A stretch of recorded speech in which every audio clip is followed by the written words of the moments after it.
Allah wabarakatuh. Alhamdulillah alladzi hadana li hadza wa ma kunna linahtadiya laula an hadana Allah. Segala puji bagi Allah Azza wa Jalla yang telah memberikan hidayah kepada kita.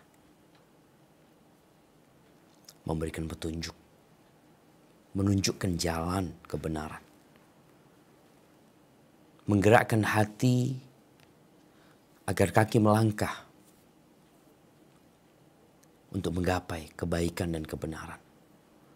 Serta mengajak umat manusia kepada jalan Allah Azza wa Jalla. Ini merupakan nikmat yang agung yang Allah berikan kepada kita. Tapi sebagian kita masih berada dalam kandang yang kecil. Dunia. Selalu yang ada dalam benak dia, nikmat itu dunia. Pakaian, rumah, kendaraan, aksesoris yang menempel di tubuhnya. Dia berpikir itu nikmat. Padahal nikmat hidayah itulah yang seharusnya lebih kita syukurin daripada nikmat-nikmat materi yang lain. Allahumma salli wa sallim wa zid wa barik wa an'im ala abdika wa rasulika habibina wa sayyidina Muhammad wa ala alihi wa ashabihi ajma'in. Ya Allah, semoga salawat dan salam, berkah dan nikmat senantiasa Engkau curahkan untuk hamba kekasih-Mu, untuk baginda Nabi kita Muhammad alaihi salatu wassalam, untuk keluarga beliau, untuk istri-istri beliau, untuk putra-putri beliau, dan untuk seluruh sahabat Nabi. Semoga Allah meridhai kita bersama mereka. Amma ba'd, jamaah rahimakumullah. Kita baru saja meninggalkan tahun 1443 Hijriah. Kita berada di tanggal 4 Muharram, di tahun yang berbeda. Semoga Allah Azza wa Jalla menjadikan bulan ini bulan yang penuh dengan keamanan dan keimanan. Bulan yang berbalut keselamatan dan nilai-nilai Islam. Karena sejatinya tanpa iman dan Islam kita akan lebih buruk daripada binatang. Tema kita hari ini berkaitan dengan kelelahan yang dirasakan oleh orang tua, kadangkala oleh anggota keluarga dari mendidik anak. Sebelum kita berbincang tentang hal itu, Ana ingin kita semua mengingat bahwa kitalah pelaku yang membuat orang-orang itu jadi lelah dan letih. Kita dulu anak. Dan sampai hari ini kita pun anak. Sehingga sebagian orang yang menjadi orang tua, kemudian dia mulai berpikir atau dia mulai merasakan capeknya mendidik anak, membesarkan anak. Lalu dia berpikir untuk tidak punya anak. Bahkan saat ini kita melihat ada orang-orang yang tidak kepingin punya anak agar dia dapat menikmati dunia. Dulu ada kelompok yang tidak menginginkan kehadiran anak dalam rangka untuk urusan akhirat mereka. Karena mereka berpikir bahwasanya anak itu merepotkan, menyusahkan. Engkau dulu anak loh. Sehingga gak pantas berbicara seperti itu. Kalaupun engkau pernah menyusahkan orang tua. Tapi di balik itu ada hikmah yang besar. Apa hikmahnya? Engkau ada hari ini. Ana bisa berbicara hari ini karena orang tua kita sabar. Orang tua ana sabar didik ana. Kalau bicara capek dan lelah mereka mendidik anak. Anda kalau dengar cerita dari bibi-bibi bagaimana ya nakalnya seorang anak yang bernama Syafiq. Sampai kadangkala ketika Anda melihat anak-anak melakukan tindakan yang membahayakan dia ya. Kadang-kala naik ke jendela ya. Ana marah, Ana suruh dia turun. Salah satu bibi Ana mengatakan apa? Syafiq, dulu engkau lebih parah daripada dia. Berarti Ana telah membuat lelah orang tua Ana. Iya.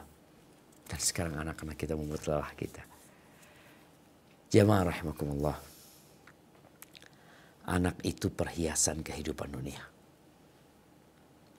Kalau tadi disebutkan orang-orang sekarang nggak kepingin punya anak karena urusan dunia.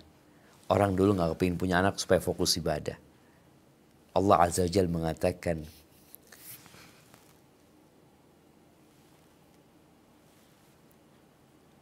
"I'lamu annama amwalukum wa auladukum fitnah." Ketahuilah bahwasanya harta kalian dan anak-anak kalian itu ujian buat kalian, fitnah. Allah berbincang di ayat lainnya menceritakan tentang anak dan harta yang seakan-akan dua hal ini selalu jalan bersama. Allah mengatakan al-mal wal banun zinatul hayatid dunya. Al-mal, harta dan anak itu adalah perhiasan kehidupan dunia. Maka orang-orang yang tidak menginginkan anak, dia seperti orang-orang yang tidak menginginkan harta dalam kehidupan ini. Menurut antum, kalau ada orang gak kepingin harta, gak suka sama harta, kira-kira orang ini sedang terkena penyakit apa? Antum jawab sendiri. Ahibati fillah. Allah Azza wa Jal menginginkan kehidupan itu terus terjadi. Sejak Nabi Adam alaihissalam. Bagaimana kalau Nabi Adam dan Hawa tidak kepingin punya anak? Selesai, nggak akan ada yang namanya manusia yang melanjutkan Nabi Adam dan Hawa. Bagaimana ketika Nabi Nuh alaihissalam yang menjadi bapak manusia kedua, kemudian dia nggak mau punya anak. Nggak akan ada peradaban di muka bumi ini. Dan tidak ada kehidupan manusia di tempat ini. Allah Azza wa Jalla berfirman di surat Az-Zukhruf ayat 50. Apa kata Allah Azza wa Jalla? Nah, silakan dibaca.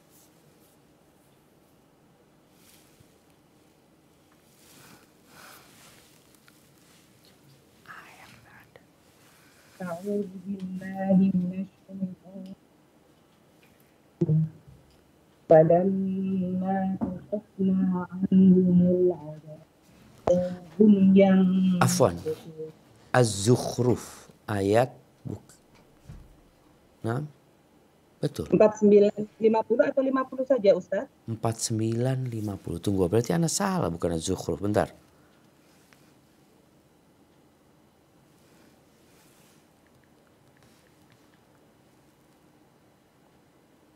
Naam. Asy-Syura. Asy-Syura, afwan. Asy-Syura ayat 49-50. Surat Asy-Syura. Naam. Ayat 49 50. Asy-Syura. Naam, 49-50. Tafadhali.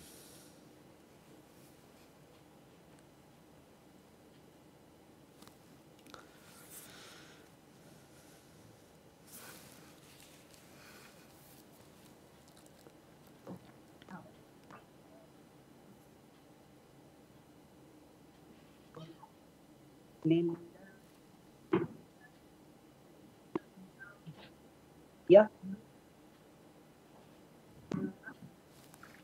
Ya, Afwan, suaranya terputus-putus ya. apa kata putus-putus Ustaz? Terputus, silahkan dibaca lagi. Lillahi mulkus samawati wal ardh.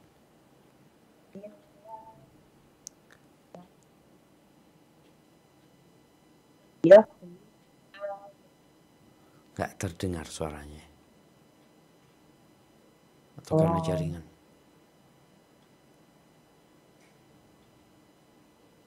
ya, ya, ila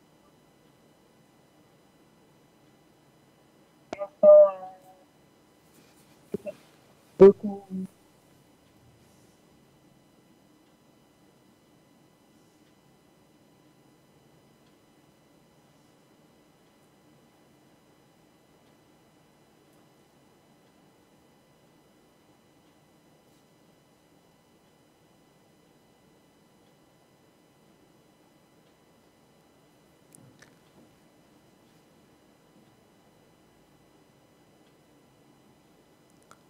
Afwan.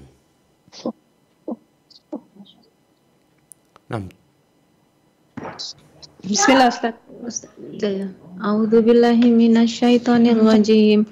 Lillahi mulkus samawati wal ardi yakhluqu ma yasha'u wa yahabu liman yahabu, nggak pakai waw. yasha'u inatha wa yahabu liman yasha'u dzakaru Liman yasha'udz dzukur. liman yasha'u dzukur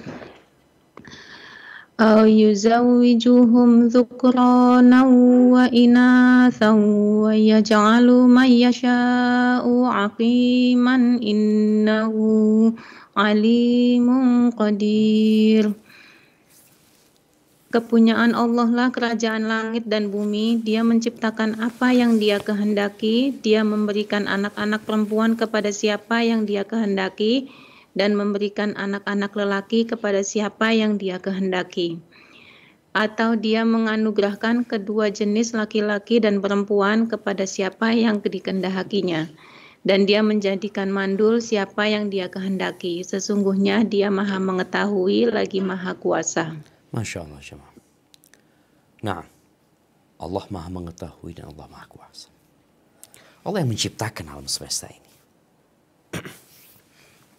Dan Allah memerintahkan manusia untuk menikah. Menyuruh mereka untuk memperbanyak keturunan.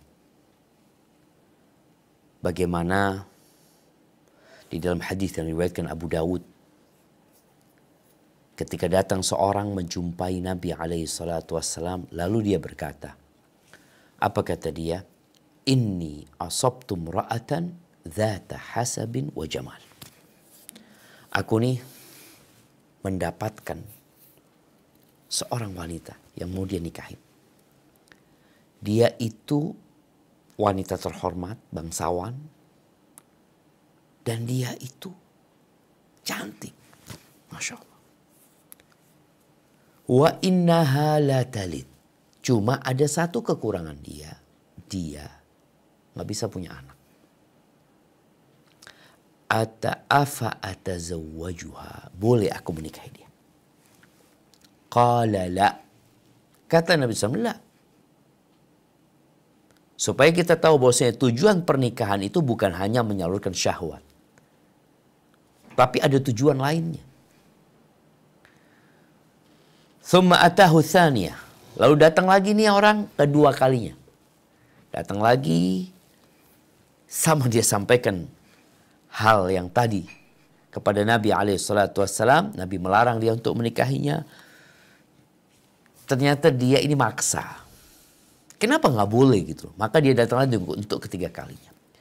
Ketika dia datang untuk yang ketiga kalinya, Nabi SAW menyebutkan kepada dia alasan kenapa nggak boleh. Tatkala kita harus memilih, ya kita pilih yang terbaik. Apa kata Nabi SAW? Tazawwajul wadudal walud. Fa inni mukathirun bikumul umam. Nikahilah wanita yang penyayang, yang menyenangkan, dan yang subur, yang melahirkan. Karena aku sesungguhnya ingin memperbanyak umatku, membanggakan umat Nabi dibanding umat-umat yang lain. Subhanallah jemaah. Dan anak ini, walaupun membuat orang tuanya lelah, membuat orang tuanya capek, bahkan mungkin gak bisa tidur, mungkin sebagian kesenangannya hilang, kenyamanannya berkurang gara-gara anak. Tapi ternyata anak itu adalah aset buat orang tuanya. Aset. Bukan aset dalam kehidupan saja, tapi aset yang berlanjut setelah kematian orang tuanya. Di mana Nabi SAW mengatakan wal waladu min sa'il walid, dan anak itu hasil usaha orang tuanya.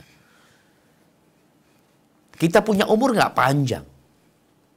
Kata Nabi SAW, a'maru ummati baina 60 wa 70. Umur umatku tuh antara 60 sampai 70. Wa aqalluhum man yajuzu dzalika. Sedikit yang lewat dari 70. Maka bagaimana orang tua dapat memperbanyak amalnya? Ternyata anak ini, selain mereka menjadi penyejuk pandangan ya, Masya Allah jemaah. Bagaimana doanya orang-orang yang soleh ketika mereka mengatakan Rabbana hablana min azwajina wa dhurriyyatina qurrata a'yun waj'alna lil muttaqina imama. Ya Allah, wahai Rabb kami, anugerahkan untuk kami dari pasangan-pasangan kami, dari anak keturunan kami, penyejuk pandangan, penyenang hati, dan jadikan kami pemimpin buat orang-orang yang bertakwa. Subhanallah. Orang tua akan mendapatkan hasil dari apa yang dia kerjakan di dunia dan di akhirat. Kalau bicara capek dan lelah mendidik anak, maka kembali tadi disebutkan, hidup ini nggak ada yang namanya nggak capek. Allah Azza wa Jal berfirman di surat Al-Balad ayat 4. Apa kata Allah Azza wa Jal? Surat Al-Balad ayat 4. Naam, tafadhal.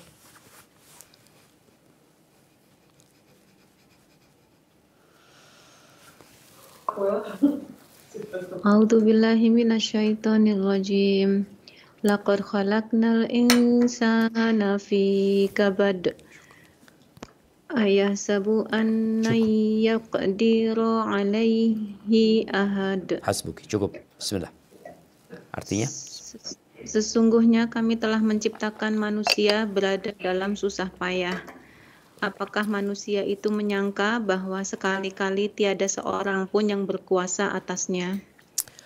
Subhanallah jemaah.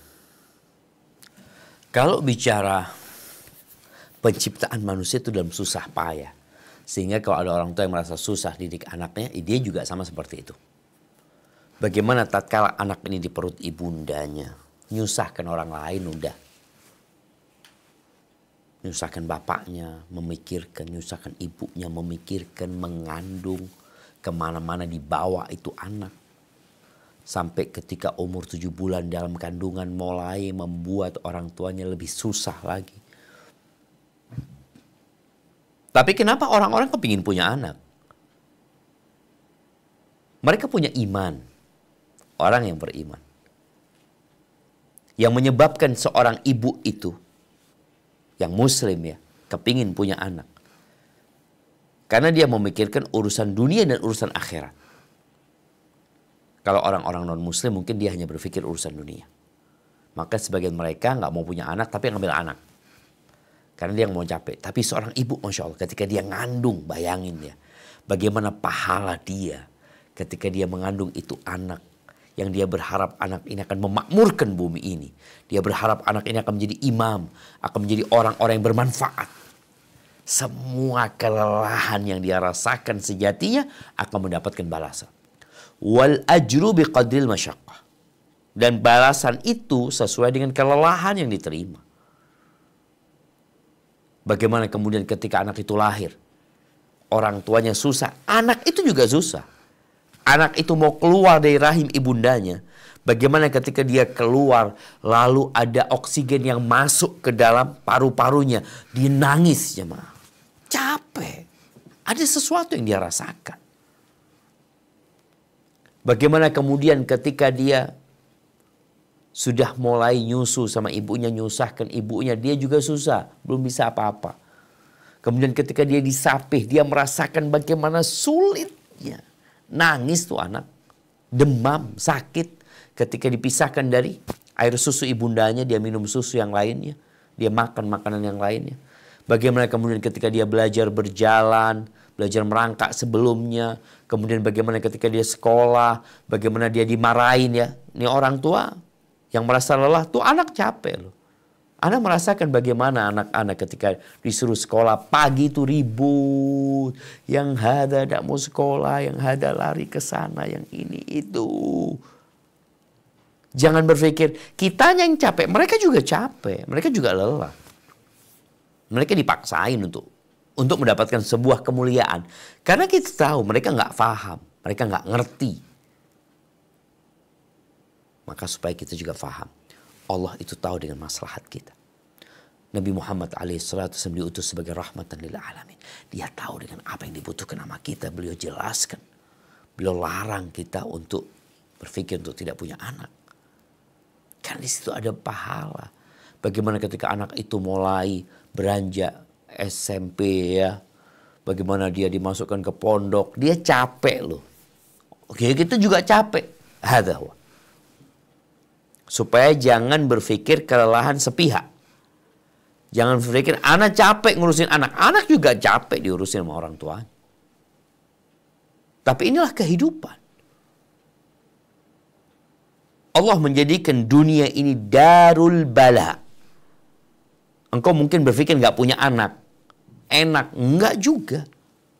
Bagaimana ketika engkau melihat ada seorang anak yang datang kepada orang tuanya. Memeluk ibundanya. Memeluk bapaknya, mengecup, engkau berpikir, ya Allah, aku gak punya anak ya. Bagaimana ketika engkau melihat engkau gak punya anak, enggak, sudah capek ngurusin anak. Ketika engkau masuk masa senjamu, engkau sudah tua, engkau melihat seorang anak yang mengantar ibunya, mengantar bapaknya, duduk bersama mereka, merawat mereka. Ketika itu engkau menyesal, ya Allah, aku gak punya anak ya.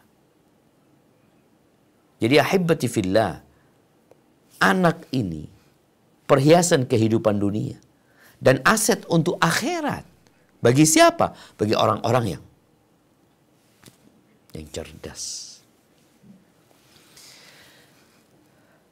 Ketika anak itu nanti mau nikah, mau kawin, mau apa, capek lagi orang tua, anak juga capek. Bagaimana ketika anak mau nikah, kita semua lah, nih anak-anak yang sudah jadi bapak, jadi ibu, bagaimana kita merasakan capek? Jangan bicara mau punya, belum punya anak itu udah merasakan capek. Kita berpikir, ya Allah, gimana nanti nikah ya? Gimana kalau pasangannya zalim, gimana? Jalan, bismillah. Sampai kapan? Sampai ajal menyebut. Ahibati fillah. Allah menyebutkan tadi surat Asy-Syura ayat 49-50 bagaimana kondisi manusia. Ada yang dikasih anak perempuan semuanya, ada yang dikasih anak laki semuanya, ada yang anaknya berpasang-pasangan laki perempuan, ada yang mandul. Itu juga diuji. Apakah engkau berpikir orang mandul itu senang hidupnya, berbahagia dia, karena nggak punya anak-anak, nggak ada yang mau merepotkan dia?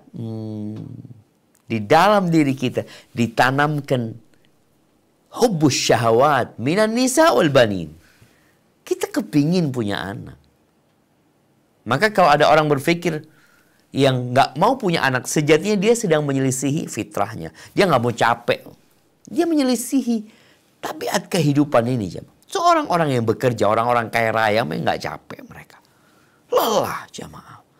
Maka hari ini anak ingin mengajak para ummahat agar berpikir ke depan untuk anak-anak kita. Apa yang kita dapatkan?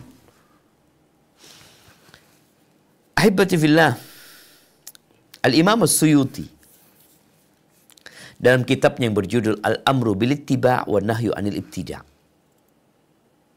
Dalam kitabnya yang judulnya Perintah untuk mengikuti dan larangan untuk mengada-ngada.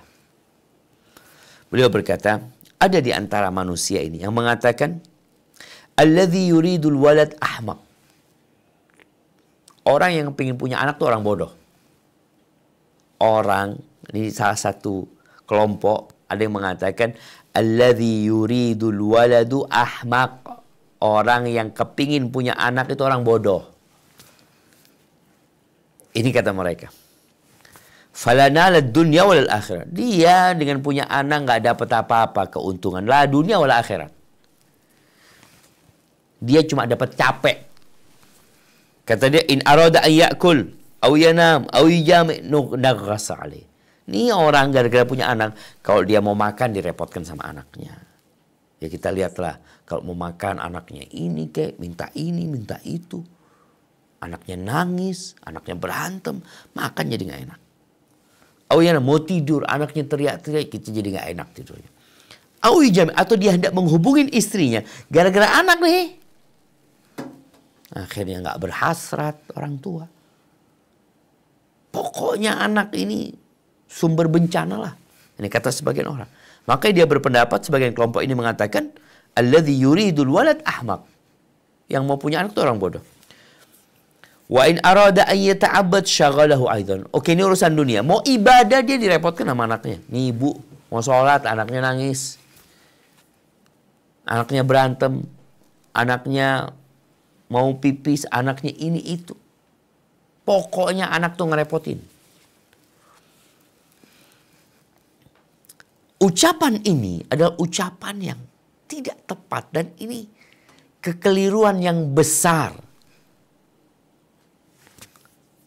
Kenapa? Kata Imam Suyuti, li'annahu lamma kana muradullah ta'ala min ijadil khalqi ittisal dawamiha ila an yanqadhi ajaluha. Kata beliau, ketika tujuan Allah menciptakan ciptaannya ini adalah bagaimana kehidupan itu berlangsung sampai waktunya habis. Hatta Allah ta'ala al-adami ala dhalika. Maka Allah anjurkan, Allah arahkan manusia itu untuk punya anak. Taratan min haitsu tab'i. Terkadang Allah hidupkan syahwatnya sehingga dia kepingin menikah. Ya bagaimana dia mematikan cahaya atau api syahwat itu? Ya disuruh menikah. Wa taratan min babis syara'. Itu dihidupkan syahwatnya secara tabiat manusia. Kemudian Allah perintahkan dengan syariatnya, wa ankihul ayama minkum. Nabi SAW juga mengatakan, wa man raghiba an sunnati falaysa minni. Yang gak suka sama sunnahku bukan dari golonganku. Para nabi itu minta anak. Berusaha untuk punya anak. Maka kalau dikatakan orang yang gak pengen punya anak itu orang bodoh, dia sedang membicarakan dirinya yang gak punya anak sebenarnya. Para nabi, orang-orang pilihan Allah Azza wa Jal. Bagaimana nabi kita alaihi salatu wassalam kepingin punya anak. Bagaimana Nabi Ibrahim alaihissalam berdoa, Rabbi habli minas salihin. Bagaimana Nabi Zakaria mohon kepada Allah Azza wa Jal, Rabbi la tadharni fardan wa anta khairul warithin. Kepingin punya anak dan mereka menikah. Sampai bagaimana Nabi Ibrahim alaihissalam ketika nggak punya anak, padahal beliau terus berdoa mohon anak kepada Allah Azza wa Jal, akhirnya dia nikah dengan budak yang diberi oleh Sarah. Nikah tuh. Baru punya anak. Nanti punya anak dari Sarah. Nabi Ishak alaihissalam. Bagaimana gembiranya mereka. Kenapa? Karena di situ ada banyak nilai-nilai indah dengan punya anak. Loh ya, tapi kan ada hal negatif. Ya, tergantung sebenarnya. Bagaimana kita mendidik anak, bagaimana kita ya mendesain kehidupan anak kita. Dan kalaupun ada orang yang gak sukses, ya itu pun akan jadi ujian buat orang tuanya, akan menghapuskan dosanya, akan mengangkat derajatnya. Maka Nabi Ibrahim sampai tua terus minta anak kepada Allah Azza wa Jalla. Dan orang-orang soleh kalau kita lihat, orang-orang soleh ini, para waliullah, Masya Allah. Mereka berusaha untuk punya anak dengan cara menikah. Dan dicari wanita yang subur. Lalu apa kata Imam Suyuti? Wa rubba jima'in hadatha minhu waladun saleh. Dan berapa banyak dari hubungan suami istri yang menghasilkan anak yang saleh. Kasyafi'i wa Ahmad. Seperti Imam Syafi'i, Muhammad ibn Idris Asy-Syafi'i, yang meninggal tahun 204 Hijriah. Wal Imam Ahmad yang meninggal tahun 241 Hijriah.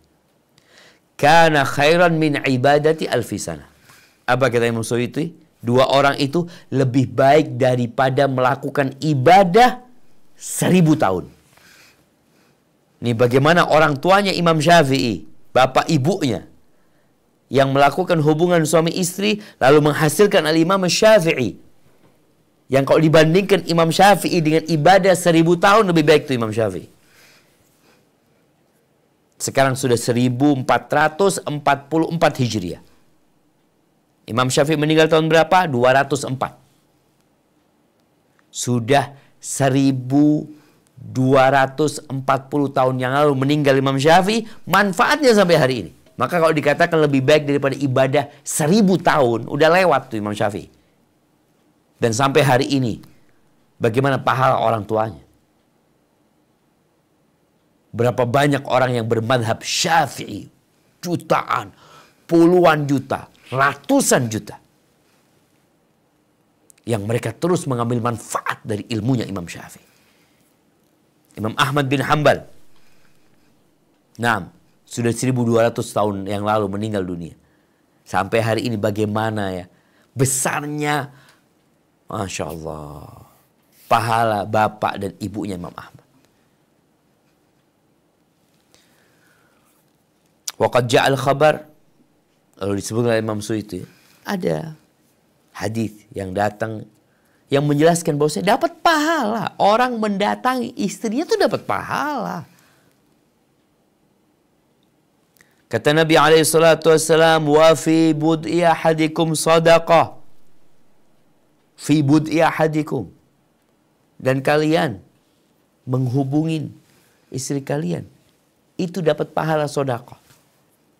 Jangan berpikir engkau hanya bangun masjid itu sedekah, membangun sekolah sedekah, menghubungin istri sedekah. Dan hal ini membuat para sahabat tertengun ya. Mereka heran. Lalu mereka bertanya kepada Nabi SAW, Ya Rasulullah, ayati ahaduna syahwatahu wa yakun lahu fiha ajr.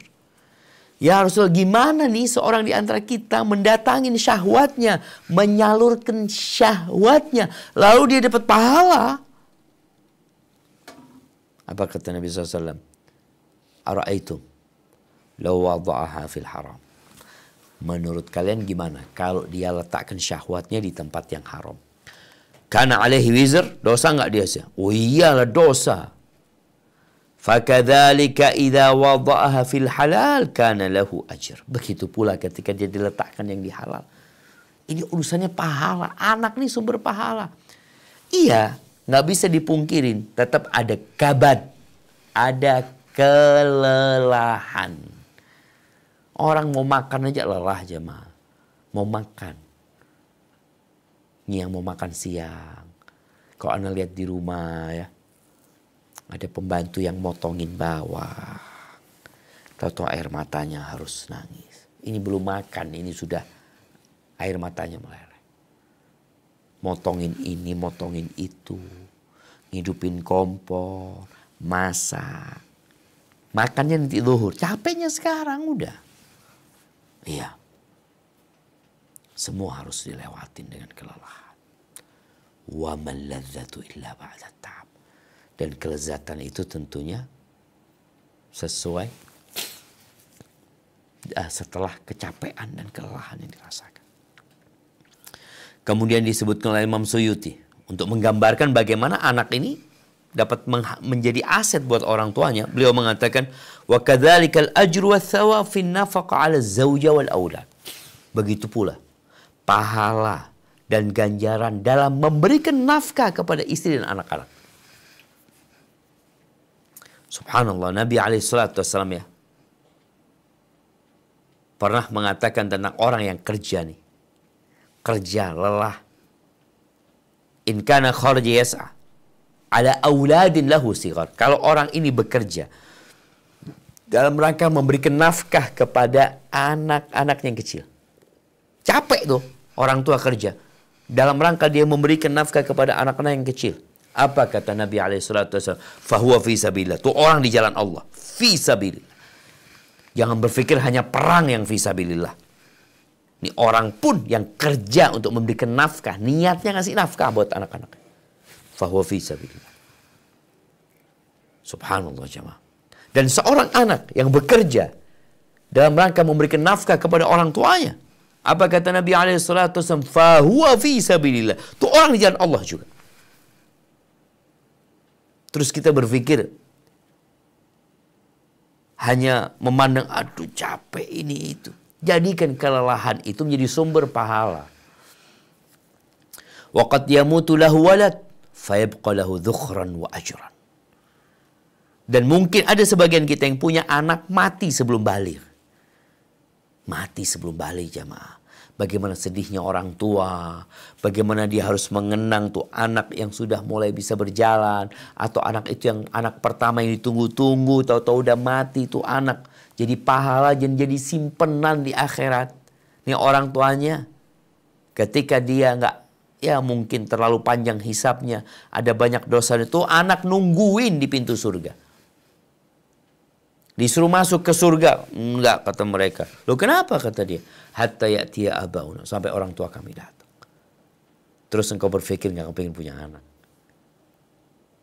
Tuh anak yang mungkin orang tua sedih ditinggal mati sama anak. Ternyata anak itu menjadi tabungan buat orang tua. Dan Nabi kita Muhammad SAW punya banyak tabungan. Ditinggal mati oleh Al-Qasim. Ditinggal mati oleh Ibrahim. Ketika mereka masih kecil-kecil. Di sebuah hadis disebutkan idza mata waladul abdi. Kalau mati anak seorang hamba, Allah Azza wa Jal berkata kepada malaikat-malaikatnya, "Qabadtum walada abdi." Kalian cabut nyawa anak hambaku. Fayaquluna na'am. Ya. Fayaquluna qabadtum thamrata fuadi. Yang kalian cabut itu buah hatinya. Fayaquluna na'am. Fayaqulullah ta'ala. Lalu Allah mengatakan, famadha qala abdi. Apa yang dikatakan oleh hambaku? Apa? Fayaquluna hamidaka wastarja. Dia memujimu dan mengatakan inna lillahi wa inna ilaihi raji'un. Fayaqulullah ta'ala. Apa kata Allah Azza wa Jal? Ubnu li abdi. Buat hambaku ini. Bangunkan buat hambaku ini. Apa jamaah? Rumah di sini. Rumah di tanah yang paling mahal, yang strategis. Ubnu li abdi baitan fil jannah. Rumah di surga. Wasammuhu baitul hamd. Kasih nama rumah pujian. Anak. Dari anak tuh. Kalau nggak punya anak, mau punya rumah pujian. Ada rumah-rumah yang lain. Wa imma an yukhlifahu ba'dahu. Atau boleh jadi anak itu menggantikan orang tuanya. Nggak mati. Melanjutkan. Fayulhiqahu barakata du'a. Lalu nih orang tua dapat berkah doanya. Dapat berkah doanya. Karena kata Nabi SAW. Idza matal insanu inqata'a amaluhu illa min thalath. Kalau mati manusia, putus semua amalannya kecuali 3. Sadaqatin jariyah. Au ilmin yuntafa'u bihi. Au waladin salih yad'u lahu. Sadaqah jariyah, wakaf ya, sedekah yang mengalir, dan ilmu yang dimanfaatkan, dan ketiga anak soleh yang mendoakan orang tua. Maka subhanallah bagaimana cerita Nabi SAW tentang seorang orang tua nih Yang dia tahu ketika dia dihisab, dia tahu di manalah posisi dia. Dia tahu dengan amalan dia. Kita semua tahu dengan amalan kita. Ketika dihisab, kita baca, kita tahu. Anak ini pantasnya, ya disebutkan dapat namanya surga nomor sekian. Ketika dia diletakkan di surga yang tinggi, yang lebih atas daripada posisi dia yang sebenarnya. Apa kata orang ini? Anna lihada. Aku kok bisa dapat tempat ini gitu loh. Dari mana? Dia kepingin tahu gitu. Dari mana? Kalau bicara sodakoh jariyah kan ada di catatan dia tahu sodakohnya. Dia ilmu yang bermanfaat, dia tahu ada ilmu bermanfaat. Tapi dari mana dia dapat posisi ini? Ternyata dari amalan orang lain. Siapa? Dari doa-doa anak. Dari istighfar anak. Maka ahibati fillah, hendaklah para orang tua berusaha untuk semangat mendidik anaknya dalam rangka kebaikan dunia dan akhirat. Kita doa kita, Rabbana atina fid dunya hasanah wa fil akhirati hasanah wa qina adzabannar. Ad-dalu 'alal khairi kafa'ili. Orang yang menunjukkan kebaikan itu akan mendapatkan pahala seperti orang itu. Tanpa mengurangi balasan dia. Ini bagaimana orang tua ngajarin anaknya A, Ba, Ta. Tahu-tahu kabur anaknya. Allahu Akbar. Dicari lagi sama ibunya, dudukin lagi, diajarin lagi, kabur lagi, ya Allah. Capek. Nah. Antum lihat kuli bangunan. Bagaimana dia merasakan teriknya mentari. Dia berkeringat sampai gosong mungkin kulitnya. Kenapa dia lakukan itu tiap hari? Senin dia lakukan itu, Selasa, Rabu, Kamis, Jumat, Sabtu, kadangkala Ahad dia juga kerja. Nanti Senin lagi dia bekerja terus seperti itu. Apa yang menyebabkan dia terus lakukan itu? Karena dia tahu ada faedah yang dia dapatkan. Ada faedah. Pikirkan faedah tersebut. Sehingga membuat engkau nggak ingin mensia-siakan manfaat tersebut. Ad-dalu 'alal khairi kafa'ili. Bagaimana yang punya anak perempuan? Allah punya anak perempuan lain lagi nih. Lebih capek lagi, lebih lelah lagi. Dan mungkin dipikir hasilnya di dunia lebih kecil daripada punya anak laki. Anak perempuan dinikahi, dibawa sama orang tuanya. Belum lagi kadang-kala kalau bicara anak perempuan ya, kalau ada masalah, dia melakukan tindakan yang membuat aib jadi keluarganya, jadi beban lagi buat orang tuanya. Makanya untuk anak perempuan ini, subhanallah, ada fadilah khusus yang spesial. Kata Nabi SAW dalam hadis riwayatkan Imam Muslim. Ini ceritanya Aisyah nih. Ja'atni miskina. Suatu hari datang perempuan miskin. Dia bawa 2 putrinya. Dikasihlah. Aku kasih 3 kurma. 3 kurma ini kan cukup 1 ibunya, 2 buat anaknya satu-satu. Anaknya dikasih satu-satu, ibunya mau makan punya dia. Ketika dia mau makan sama anak-anak diminta. Diliatin. Ada sama ibunya diambil, dibagi 2, diberikan kepada mereka. Padahal dia ingin mengkonsumsinya. Dia lapar sebenarnya. Dia capek. Dia lelah. Tapi dia berikan kepada 2 anaknya. Kata Aisyah nggak punya anak. Aisyah sampai mati nggak punya anak. Ujian buat dia. Maka dia takjub loh, sampai seperti ini kecintaan ibu kepada anaknya. Lalu dia ceritakan hal itu kepada Nabi SAW. Apa kata Nabi SAW?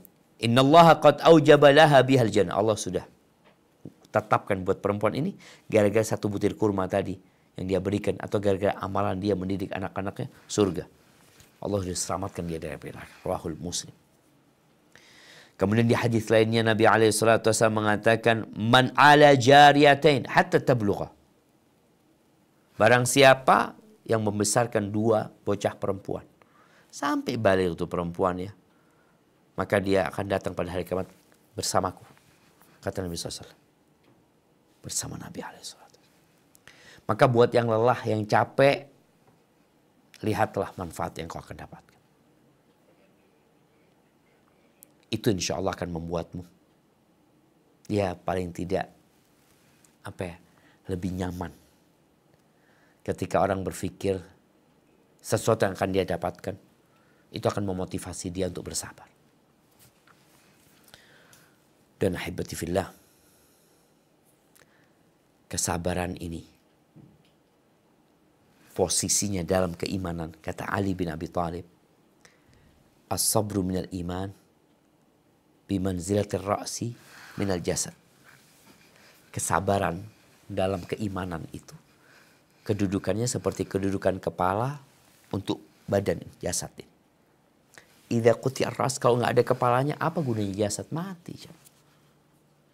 Makanya penghuni surga itu, apa kata Allah tentang mereka? Wa jazahum bima sabaru jannatan wa harira. Allah berikan kepada mereka balasan surga karena kesabaran mereka. Sabar melaksanakan perintah, sabar menjauhi larangan, dan sabar ketika mendapatkan musibah. Semoga Allah Jalla Jalaluh memberikan kekuatan kepada kita untuk bersabar mendidik anak-anak kita. Ketika kesabaran itu mulai hilang dan pergi, maka sholatlah. Mohonlah kekuatan kepada Allah Azza wa Jalla. Bertasbihlah. Karena Allah mengatakan, wasta'inu bisabri wassalah. Kalian minta tolonglah kepada Allah dengan sabar dan sholat. Dalam urusan menjaga anak, mendidik anak, kata Allah Azza wa Jalla, wa'mur ahlaka bis salati wastabir alaiha. Suruh keluargamu sholat.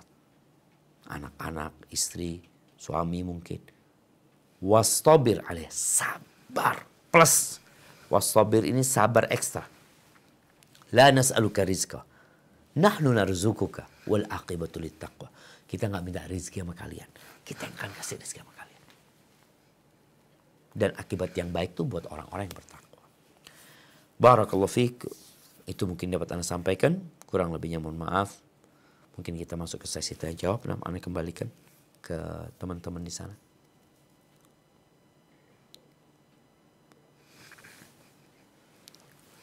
Assalamualaikum warahmatullahi wabarakatuh, Ustaz. Waalaikumsalam warahmatullahi wabarakatuh. Ahlan wa sahlan. Naam, tafadhali. Kami dari Canberra, Ustaz, ada pertanyaan bagaimana cara mendidik anak perempuan dan anak laki-laki agar mereka patuh dan mendengar apa yang orang tua katakan atau nasihatkan, karena tentunya berbeda cara mendidik anak perempuan dan laki-laki dalam sudut pandang Islam. Dan mohon juga penjelasannya bagaimana cara orang tua agar tidak mudah terpancing emosi dalam mendidik mereka. Jazakallahu khairan, Ustaz. Masya Allah, barakallahu fiik. Semuanya ingin punya anak-anak yang nurut, yang patuh. Apakah kita seperti itu ya? Makanya pernah ada seorang majikan yang marah sama budaknya yang bandel. Gak nurut budaknya.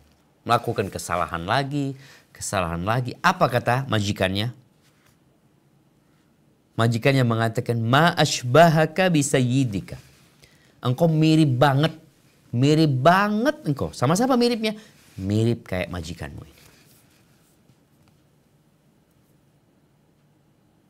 Dia merasakan sering berbuat dosa sama Allah SWT. Kita sering berbuat kesalahan sama Allah. Maka kalau ingin punya anak-anak yang soleh, soleha, kalau bicara bagaimana mendidik anak, didik diri kita sendiri dulu. Karena anak soleh itu juga anugerah dari Allah Azza wa Jalla. Orang tua yang soleh, yang baik, Allah akan jagain anaknya. Mau anak perempuan, mau anak laki. Baik, kemudian berbicara tentang mendidik anak perempuan dan mendidik anak laki. Di dunia ini, sepertinya semua dianggap sama. Karena memang ada usaha untuk persamaan gender. Bahkan ada lagi no gender, sudahlah. Semua satu. Sekolah laki perempuan bareng. Dari TK, oke TK masih kecil mungkin. SD bareng, SMP bareng. Pelajarannya sama, laki perempuan sama. Mau kuliah sama pelajaran laki perempuan. Mereka tidak membedakan, padahal dua insan ini berbeda sebenarnya. Maka hendaklah para orang tua mengkaji apa perbedaannya antara laki sama perempuan ini. Bagaimana perempuan itu lebih kepada perasaannya daripada akalnya. Makanya kadang-kala perempuan itu kalau dipikir-pikir, ya Allah, akalnya di mana ya? Ya karena memang dia lebih mendahulukan perasaannya. Kenapa hak cerai itu tidak di tangan perempuan? Atau tidak di tangan sama laki, perempuan punya hak cerai. Tapi Allah berikan khusus buat laki-laki. Walirijali alaihinna darajah. Perempuan bisa gugat cerai. Tapi dia menceraikan nggak bisa. Ini menunjukkan memang ada secara psikis yang berbeda di diri perempuan. Maka orang tua ya perhatikan hal itu. Mendidik perempuan ini, kalau kita lihat anak perempuan itu main boneka, main masak-masakan. Anak laki ya mainnya apa? Mobil-mobilan. Mungkin kalau sekarang layangan ya. Di situ orang tua memberikan arahan. Maka dia pelajarin perbedaannya, kemudian dia berikan mainan yang sesuai dengan mereka. Pendidikan yang sesuai dengan mereka. Ketika anak itu mulai balik, si perempuan datang bulan, mulai itu tambah orang tua mulai fokus, ada hal-hal yang memang harus dibicarakan dengan perempuan. Yang mungkin berbeda dengan anak laki-laki. Jadi intinya orang tua harus menjadi orang soleh, orang baik, berusaha untuk banyak istighfar, mohon ampun sama Allah Azza wa Jal. Sehingga harapannya anak-anak tuh jadi anak-anak yang soleh. Anak-anak yang taat dan patuh sama orang tuanya. Kalau berbicara bagaimana agar tidak terpancing emosi. Ketika datang emosi itu, katakan a'udzubillahi minasyaitonirrajim. Katakan apa? A'udzubillahi minasyaitonirrajim. Jamaah mata. Ana merasakan perih di mata ana.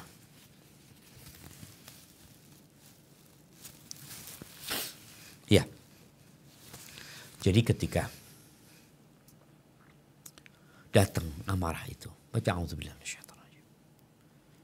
Ketika anak disuruh nggak mau ya, cari cara lain. Tidak harus dengan teriak-teriak. Bagaimana Rasulullah SAW mengajarkan kepada kita. Pada saat Hudaybiyah, Nabi SAW memerintahkan kepada para sahabat untuk menyembelih hadyu mereka, memotong rambut mereka, kemudian kita balik ke kota Madinah. Mereka nggak mau. Bayangin, di situ ada Abu Bakar, di situ ada Umar, di situ ada sahabat-sahabat besar yang dijamin masuk surga. Sahabat-sahabat yang ikut perang Badar, disuruh mereka nggak nurut. Mereka sedang shock. Bukan mereka nggak mau, tapi mereka sedang, masa kita balik ke Madinah. Akhirnya Nabi SAW masuk ke tendanya. Berjumpa dengan Ummu Salamah. Dilihat wajah Nabi berubah ya. Ditanya kenapa Nabi SAW. Nabi cerita sama Ummu Salamah. Lalu Ummu Salamah mengatakan, engkau ingin mereka melakukan perintahmu? Iya, kata Nabi SAW. Ya Rasulullah, keluarlah engkau. Jangan suruh satupun dari mereka. Jangan ngomong. La tukallim ahadan minhum. Jangan ngomong dengan satupun dari mereka. Engkau sembelih hadyumu. Kemudian engkau panggil tukang cukurmu. Sudah. Dan subhanallah. Betul Nabi keluar dari tendanya. Melewatin para sahabat yang jumlah mereka 1.400. Ya. Menuju ke tempat onta beliau. Beliau sembelih itu onta beliau. Kemudian beliau panggil tukang cukur, dibotakin rambut Nabi SAW. Para sahabat ketika melihat itu, mereka gak mampu menahan diri. Mereka akhirnya menyembelih hewan-hewan hadyu mereka. Dan kemudian mereka mencukur rambut mereka. Sampai mereka hampir bunuh-bunuhan, rebutan cukur mencukur. Maka orang tua belajar dari sini. Ada anak yang gak bisa disuruh terus gitu loh. Diteriakin dia gak mau. Maka cari cara lain. Diambil tangannya. Yuk sini.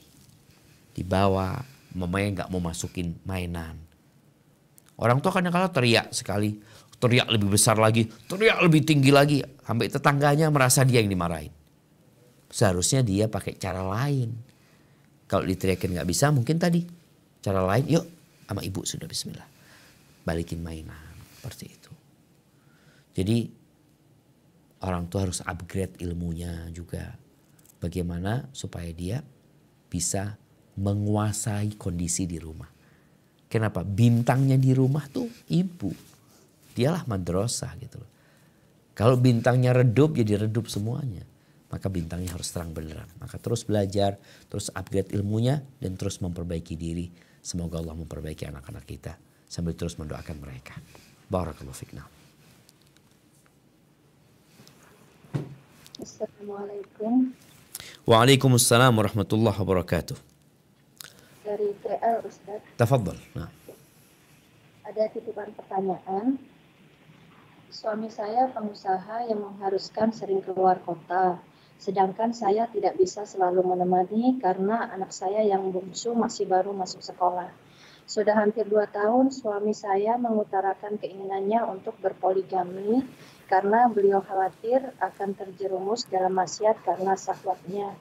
Sedangkan saya berpikir kalau berpoligami artinya bukan hanya masalah syahwat tapi akan lebih banyak tanggung jawab yang harus dia jaga. Melihat kesibukannya saya merasa dia belum mampu. Mohon nasihatnya apa yang harus saya lakukan Ustaz. Masya Allah. Jazakallah khair. Naam, alhamdulillah. Ahibati fillah. Allah Azza wa Jal memberikan keluasan bagi para laki-laki. Dengan firman-Nya, "Fankihu ma taba lakum minan nisa mathna wa thulatha wa ruba.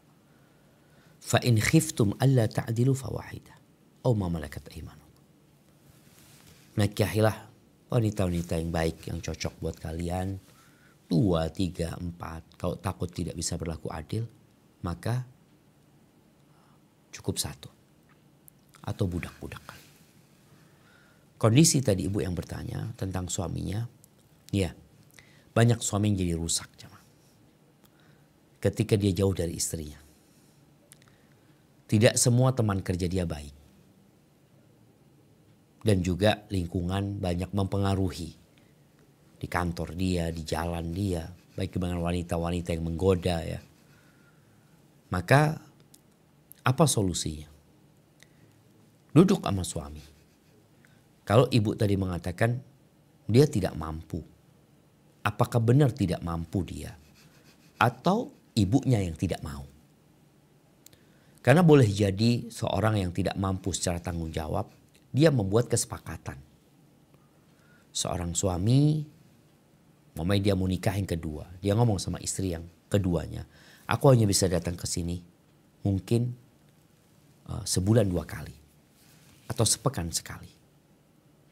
Atau gimana? Sesuai dengan kemampuan dia.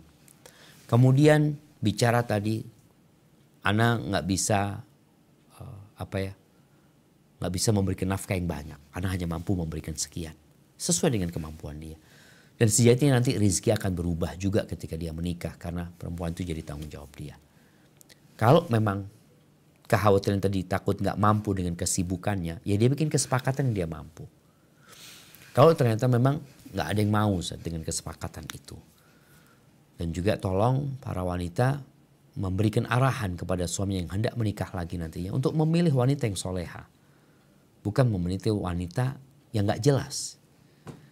Yang mungkin dalam pandangan dia hanya cantik, hanya untuk menyalurkan syahwat. Enggak. Jangan sampai perempuan istri kedua itu jadi ular ya. Merusak rumah tangga dia. Carilah wanita yang soleha. Kalau nggak mampu memang, ya sudah arahkan suaminya untuk berpuasa. Karena Nabi SAW ketika menyuruh menikah, karena menikah itu dapat membantu menundukkan pandangan, menjaga kemaluan, yang nggak mampu kata Nabi SAW, fa'alaihi bisiyam. Maka hendaklah dia puasa, fa'innahu lahu wija. Itu insya Allah akan menjaga kemaluan dia, menjadi benteng lah paling tidak. Cuma memang berat jemaah, ya Allah ya, Ana dengar cerita seorang suami yang akhirnya jadi nggak benar, jadi minum, jadi berzina, jadi macam-macam. Karena memang awalnya syahwat ini ya butuh disalurkan aja gitu loh. Mungkin sebagian orang berpikir istri anak jauh gitu loh. Beda kota, anak sibuk. Akhirnya dia berpikir untuk berzina, menyalurkan syahwatnya sekali selesai. Setan gak akan berhenti. Tapi kalau menikah tanggung jawab, betul. Jadi kalau bicara menikah ini bukan hanya menyalurkan syahwat. Di situ ada tanggung jawab. Di situ ada persidangan pada hari kiamat tentang tanggung jawab ini. Hadza wallahu a'lam bissawab.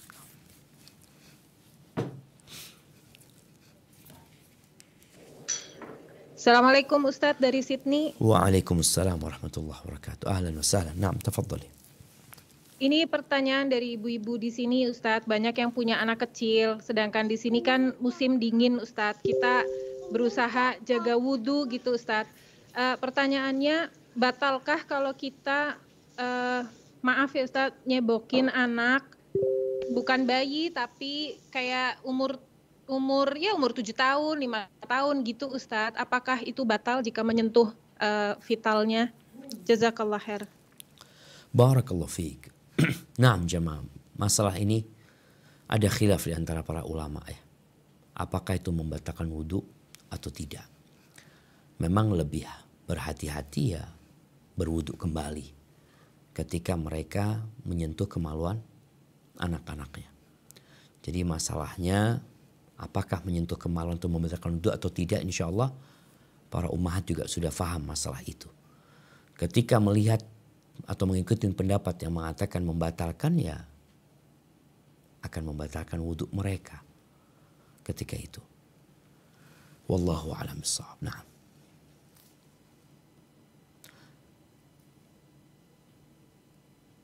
Assalamualaikum Ustadz. Waalaikumsalam warahmatullahi wabarakatuh. Mengenai wudhu, apakah ada wudhu yang cukup 3 aja wajibnya seperti cuma muka atau tangan dan kaki? Bentar. Benarkah? Gimana?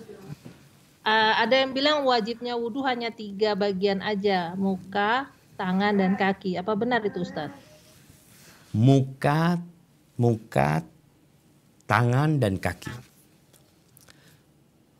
Ahibati fillah, Allah Azza wa Jal mengatakan, ya ayyuhalladzina amanu idza kumtum ila salati faghsilu wujuhakum wa aydiyakum ila al-marafiq wamsahu bi ru'usikum wa arjulikum wa arjulakum ila al-ka'bain. Allah Azza wa Jalla menyebutkan, apabila kalian hendak melaksanakan salat, idza kumtum ila salat, hendaklah kalian melakukan wudu. Dengan cara apa Allah sebutkan? Wajah kalian, faghsilu wujuhakum, dan tangan kalian sampai ke mirfaq. Usap kepala kalian dan kaki kalian. Kaki kalian dicuci. Diusap ketika pakai khuf atau pakai kaos kaki. Jadi kalau dikatakan apakah ada wudhu yang hanya tiga anggota tubuh yang dicuci atau yang diusap? Ana baru tahu siapa. Jadi yang jelas anggotanya itu Allah sebutkan di surat insyaallah Al-Maidah ayat 5. Wajah, tangan, mengusap kepala dan mencuci kaki. Diharuskan niat, kemudian tertib. Itu dengar di mana itu jemaah? Mungkin ana perlu kaji kembali. Nah, tafadhal. Jadi dia bilang karena biar easy aja, karena dia kerja di healthcare, coba aja cuma biar cepat wudhunya cuma 3 bagian itu aja, dia bilang gitu. Masya Allah, Masya Allah. Nah, ini penting jemaah. Masya Allah ya. Agama kita ini mudah, agama kita mudah. Tapi kemudahan dalam pelaksanaan agama kita ini bukan digampang-gampangin menurut kita. Contohnya nih, udah mudah. Umpamanya nggak perlu cuci kaki. Apalagi musim dingin nih, kan tinggal ngusap di atasnya. Kalau memang kita udah pakai kaos kaki itu dalam kondisi suci seperti itu. Kenapa? Karena ada dalilnya, ada penjelasannya. Jadi kalau ada mereka yang mengatakan umpamanya cukup 3 aja. Kenapa? Ya biar gampang aja. Kalau karena perasaan, agama ini nggak ikut perasaan. Tapi agama ini ikut aturan. Memang ada kemudahan. Tadi bicara kepala ya. Ketika orang pakai penutup kepala yang susah untuk dibuka. Dia bisa mengusap sedikit rambutnya. Kemudian di atasnya dia usap. Dan Masya Allah kalau kita lihat. Islam tidak menyuruh kepala itu dicuci, dibasuh. Karena memberatkan. Kalau harus dibasuh, dicuci jemaah. Maka perlu diusap aja. Diusap itu dengan air yang menempel di tangan, telapak tangan kita gitu. Jadi sampaikan kepada temannya tadi, kalau memang ada hukumnya, ada syariat seperti itu kita lakukan. Tapi bukan karena kita ingin kemudahan buat kita, tapi secara hukumnya kita nggak tahu. Hadza wallahu a'lam bissawab. Nah.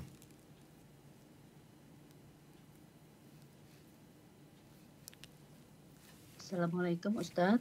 Waalaikumsalam warahmatullahi wabarakatuh. Mohon penjelasannya. Bagaimana hukumnya secara syariat Islam jika seorang muslimah yang katakanlah usianya sudah matang gitu, katakanlah lebih dari 40 gitu ya, dia memilih untuk belum mau menikah gitu loh, dan kemudian bagaimana juga sebagai orang tuanya itu harus bersikap. Umur tanggung berapa? Jawabnya maksudnya. Umur berapa dia? Gitu. Ya lebih dari 40 gitu Ustadz, dia merasa memang belum ada jodohnya gitu. Dia perempuan. Perempuan. Afwan, apa Maksudnya sudah itu hukumnya dalam syariat Islam itu bagaimana gitu? Apakah karena kalau laki-laki itu kan wajib gitu ya untuk menikah gitu. Bagaimana dengan seorang perempuan gitu? Dan saya juga melihat kan banyak juga orang yang perempuan itu tidak menikah sampai dia usia tua gitu. Masya Allah, barakallahu fiik. Ya, yang pertama berkaitan dengan hukum nikah ini. Sebenarnya hukum nikah ini bisa jadi wajib, bisa jadi mustahab, bisa jadi mubah, bisa jadi makruh, bisa jadi haram. Tergantung kondisinya. Para ulama menyebutkan tentang seorang laki-laki umpamanya. Dia sedang menuntut ilmu, dia sedang belajar, dan dia alhamdulillah dia bisa menjaga syahwatnya, dia bisa mendekatkan diri kepada Allah. Dia sedang mau nuntut ilmu umpamanya. Apakah dia wajib menikah? Enggak. Dianjurkan dia menikah. Bukan dia nggak mau nikah ya, bukan. Tapi karena dia, aku punya kesibukan nantilah. Dia berpikir nanti menikah. Berarti pada saat itu tidak wajib bagi dia untuk nikah.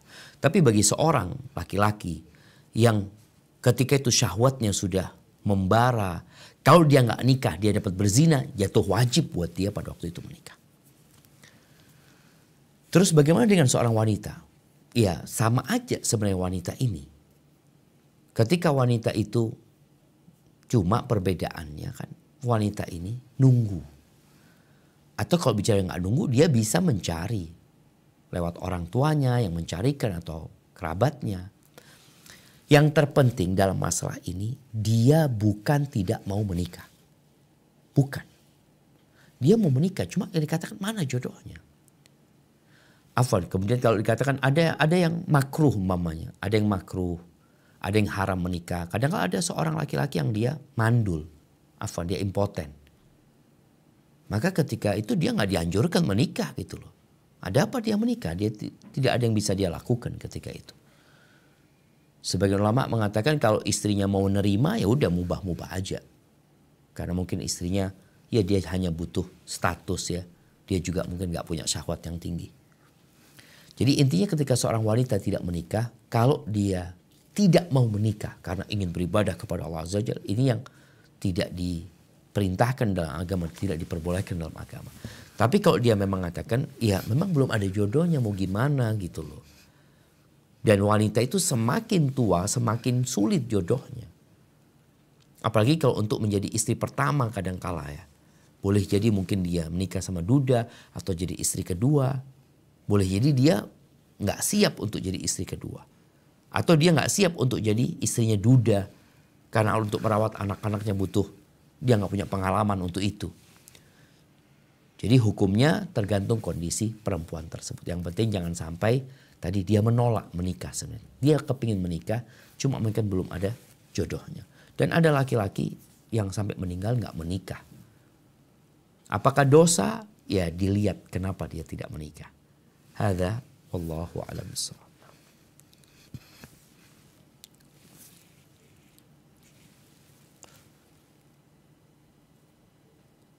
Assalamualaikum. Waalaikumsalam warahmatullahi wabarakatuh. Ahlan wa sahlan. Naam.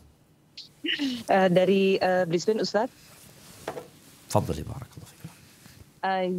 Iya, menyambung pertanyaan tadi Ustadz, karena tadi pertanyaan yang sudah ditanyakan dengan yang ibu-ibu sebelumnya, disebutkan bahwa setiap orang tersebut itu mempunyai jodoh. Terus apakah orang yang tidak kawin-kawin itu apakah tidak ada jodohnya Ustadz? Jazakumullah khairan. Masya Allah, barakallahu fiik. Iya, kalau bicara semua orang itu berpasang-pasangan gitu. Tapi ada yang pasangannya nggak di dunia. Pasangannya ada di akhirat. Makanya kata Nabi SAW, Laisa fil jannati a'zab. Di surga itu nggak ada yang jomblo. Di surga itu nggak ada yang jomblo. Mungkin masalahnya ungkapan semua orang sudah ada jodohnya itu, sebagian orang mengatakan bahwasanya jodoh itu udah ditetapkan ketika berumur 120 hari. Ketika masih janin. Sebenarnya hadisnya yang ana hafal itu menyebutkan ditetapkan rizkinya, ajalnya, syaqiyun aw sa'id. Dia berbahagia atau dia termasuk orang yang menderita yang sengsara. Jadi tidak ada penetapan jodoh. Tapi jodoh termasuk rizki gitu loh. Termasuk rizki bagi dia. Maka dikatakan istri yang soleh itu rizki dari Allah Azza wa Jalla. Maka kalau dikatakan ada orang yang sampai meninggal dunia nggak ada jodohnya, berarti di dunia dia nggak punya jodoh. Dalam catatan dia nggak ada suami dia di dunia, nggak ada istri dia di dunia. Tapi kalau ketika dia masuk surga Allah Azza wa Jalla, ada jodoh dia nantinya. Karena di surga nggak ada yang jomblo. Kemudian jamaah ada perempuan-perempuan yang mungkin kurang beruntung ya. Allah uji dia dengan cacat di fisiknya.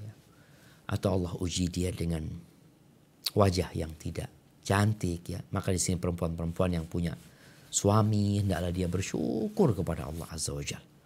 Jangan sampai dia kufur sama suaminya. Karena kebanyakan perempuan itu masuk neraka gara-gara gak bersyukur sama pasangan hidupnya.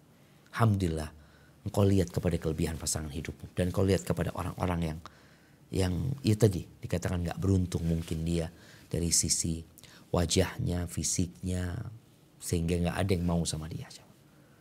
Hadza wallahu a'lam bishawab.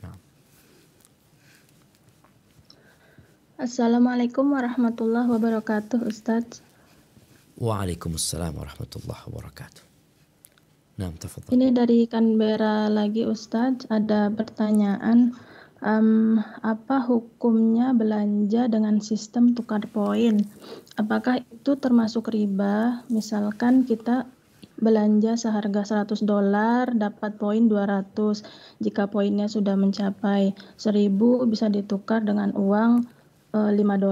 Atau misalnya dalam dunia penerbangan tuh ada frequent flyer. Kalau terbang sejauh jarak tertentu dapat poin.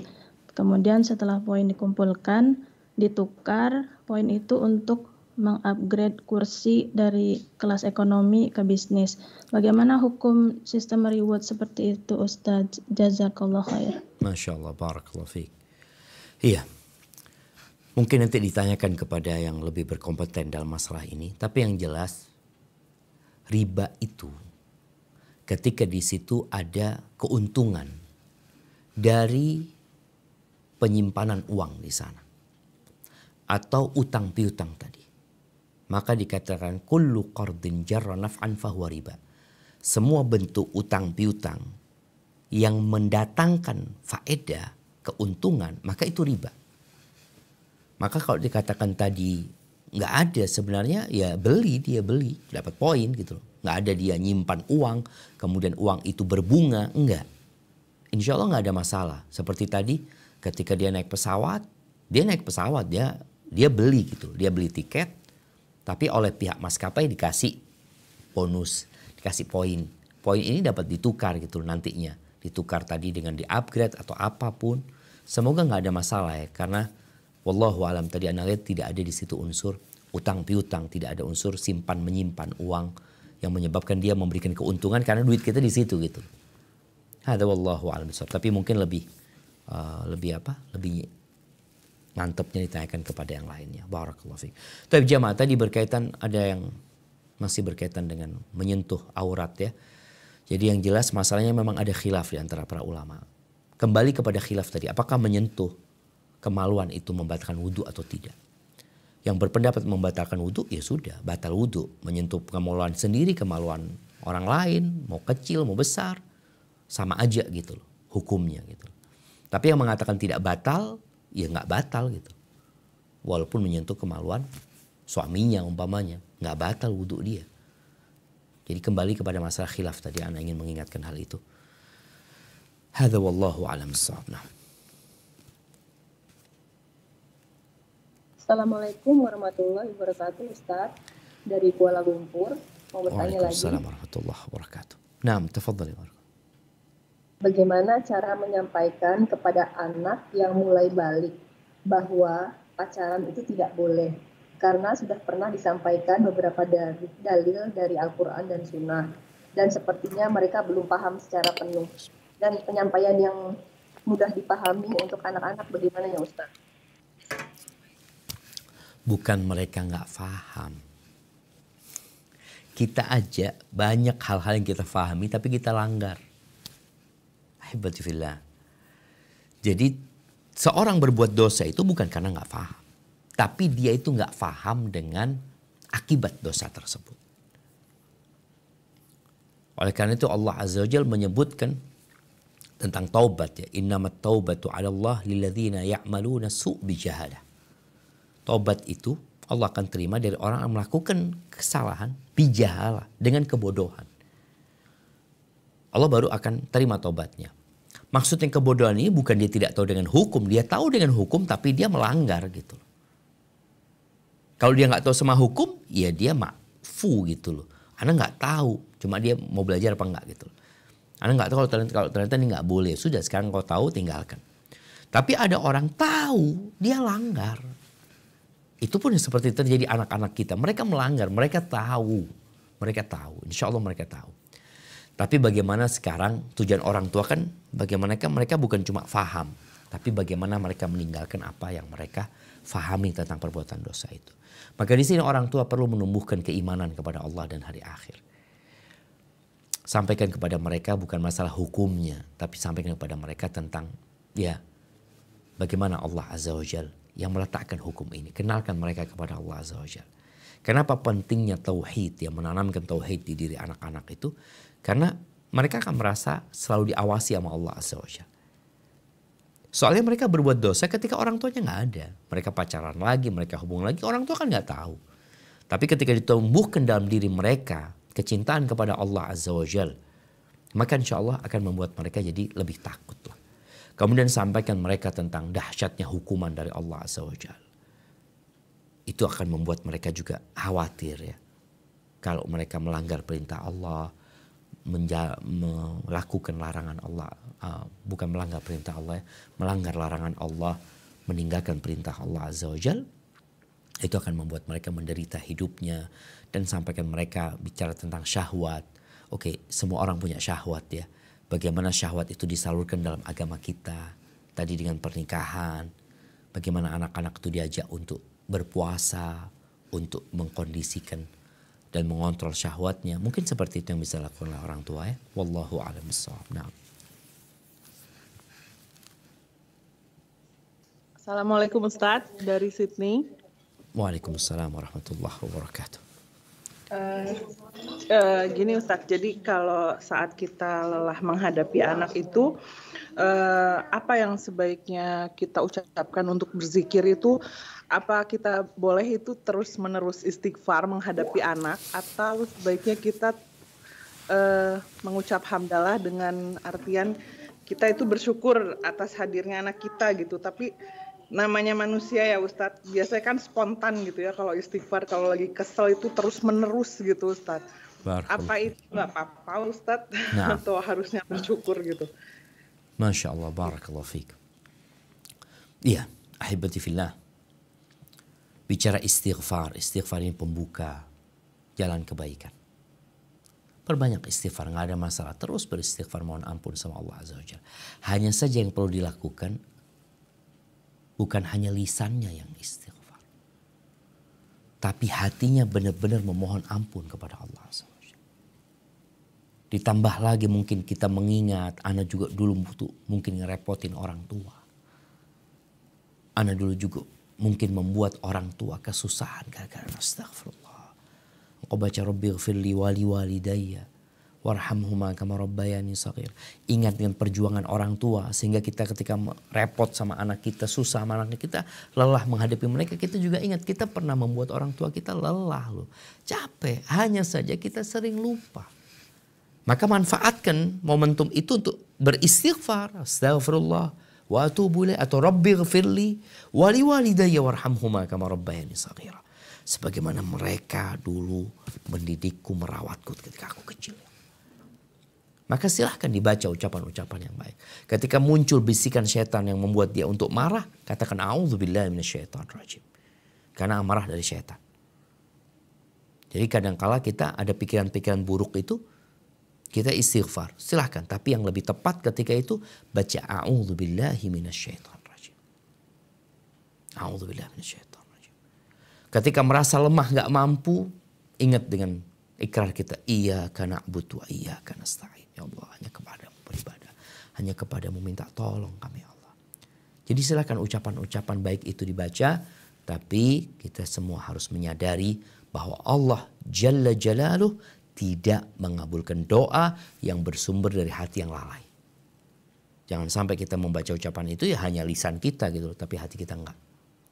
Hadza wallahu a'lam bissawab. Assalamualaikum Ustadz, pertanyaan dari Perth. Waalaikumsalam. Seberapa jauhkah seorang nenek atau kakek boleh terlibat dalam pendidikan cucunya dengan tidak melangkahi peran orang tua dari cucu tersebut? Dalam hal ini anak dan suaminya masih tinggal serumah bersama dengan nenek kakeknya, orang tuanya. Jazakallahu khairan. Masya Allah, barakallahu fiik. Ya, ahibati fillah.